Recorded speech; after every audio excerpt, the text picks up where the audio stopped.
Good morning, everyone, and welcome to New Life. I'm Tiffany Scott, and we want to thank you for joining us. Here are a few things going on around New Life. The MPS Backpack Program is currently providing enough food for 2 days for 20 students each week. If you would like to make a food donation, boxes will be displayed at all locations next Sunday. Come out and join us for Tuesday night Bible study at 7 p.m. at Annex 2 or Wednesday night Bible study at 7 p.m. at Annex 5. We love to have you. For all additional announcements, please refer to your programs. And now we'll hear from our pastor for some very special observations. Hello everybody, I have with me here one of the elders of our church, Elder Stacy Whitehurst.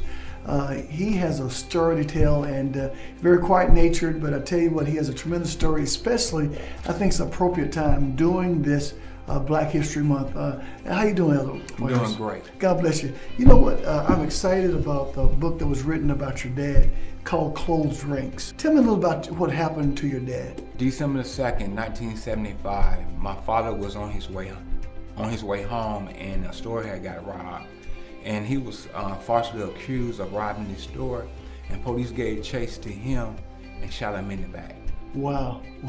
Shot him in the back. Did he have a gun? No, sir, he didn't have a gun. Actually, a gun was planted on him by Montgomery police officer. So this was actually proven? Yes. This is not speculation? Yes, this was proven by the FBI. Once the investigation occurred, they found out that the gun that was planted by my father was compensating in a drug rage a year prior to the shooting.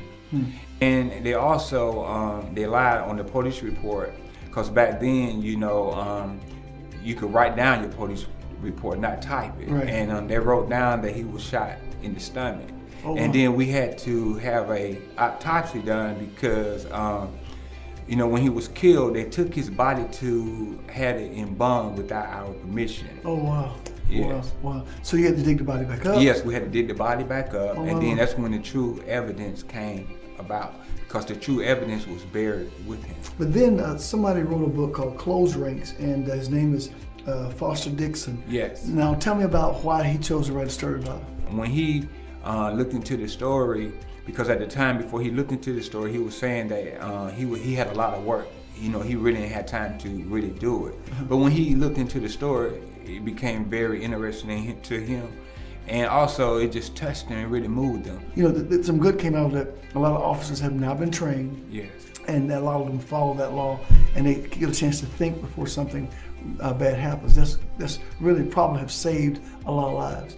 But what would you want other people to know about this whole situation? Anything you want to say? When my father lost his life, you know, not only that I lost my father, I also had lost my mother for some time, you know, because I didn't have my mother or my father in my life when I was growing up. And I had to put my trust in the Lord, and I had to really, you know, ask the Lord to help me and guide me and lead me, because I didn't have that one. I didn't have that person. Now, to get this book, how do we get this book? You can get this book through Amazon, Books A Million, Walmart.com. So it's everywhere. It's everywhere. And also, I want to have some copies here at Annex 2, and after the 9:30 and 11 o'clock service, and just have the author come by, and we'll just have the books out. But I just want to thank you, man, for your sacrifice and your losses that you have contributed, and really the dream lives on through you. Good morning, New Life. I'm excited about today. First of all, I just want to say, this is Black History Month, and I want to say thank you to Mother Calhoun and all who helped her. She used all her stuff. She's going to just put out a few things, but she ended up putting so many things out in our fellowship hall, and it is just remarkable. So many things and historical moments that my dad's out there, Elder Cersei Russian's dad, who wrote a book called Empty Sleeves. So many historical people of today, of years past. So let's go by and look at all those wonderful pictures and memoirs that she have on the board in our fellowship hall. Also, I'm asking every location except the 9:30 service, that includes New Life Birmingham, to do something together as a unit that I believe that God's going to do something. God just put in my heart to do a walk down. When I was in the Navy, what we did was on the flight deck, you had all kind of aircraft that was there, And what they would do, they would lock arms or stand close together, and they would walk over and look down at the flight deck.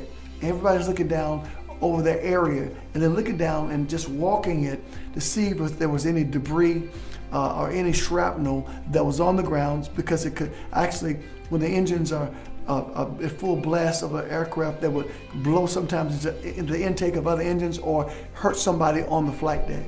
You know, Deuteronomy chapter 11 verse 23 says this, that's right. If you diligently keep all his commandments that I command you to obey, love God, your God, do what he tells you, stick close to him, God on his part will drive out all these nations that stand in your way. Yes, he'll drive out nations much bigger and stronger than you. Every square inch on which you place your foot will be yours. Your borders will stretch from the wilderness of the mountains of Lebanon, from the Euphrates River to the Mediterranean Sea. No one will be able to stand in your way. Everywhere you go, God set fear, and trembling will precede you just as he promised. Let me just tell you something. God laid on my heart for us to do a walk down after each service. I want you to go outside, lock arms, and just begin to walk together. And every place your feet shall tread, that means you intentionally put your feet down. That means you're actually trying to make an imprint in the ground. You're saying, Lord, whatever is hindering, whatever is trying to stop us in any way, we are doing a walk down today. We are taking this territory. You said that these are gates. And God, we want your glory to be revealed. Anything that's stopping, anything that could hurt anybody, anything that can harm us anyway, we're walking it down, and we're getting rid of things that's in our way, getting rid of things that can hurt other people. That's what we're going to do today. I want you to just be praying, and as we pray, we're going to walk down on the outside of every location after every service. Just walk it down. I advise, since the 9:30 will be really in conflict with the 11 o'clock service, I'm asking the 9:30 service at Annex 2 to walk on the inside. Some of you just lock arms and just begin to walk through the sanctuary. Just, Lord, we take our territory. We take the places you said we could have. And God, this is a place of deliverance. This is a place where souls will be saved. This is a place where bodies will be healed. This is a place of great blessings and miracles from the Lord. This is a place of building family. This is a place where we destroy opposition. And when you begin to say those things as we walk, and watch how God begin to manifest, because we took the time to do a walk down. Amen. God bless you. Let's do it. And I believe and I know that God's going to do something special. Everybody doesn't have to do it, but as many as you possibly can, do that walk down. We're going to ask the co-pastors to lead the walk down so that we can have it kind of organized as you leave the sanctuary on today. Now back to you, Tiffany. Thank you, Pastor, for those observations. This month, you can visit the New Life app daily as we spotlight Black leaders of our nation's history. In your prayer time this week, please be sure to lift up all those who are on the prayer list. Be sure to download the Pray.com app to let us know how we can be praying for you throughout the week. We want to thank you again for joining us this Sunday, and now please enjoy the remainder of your worship experience.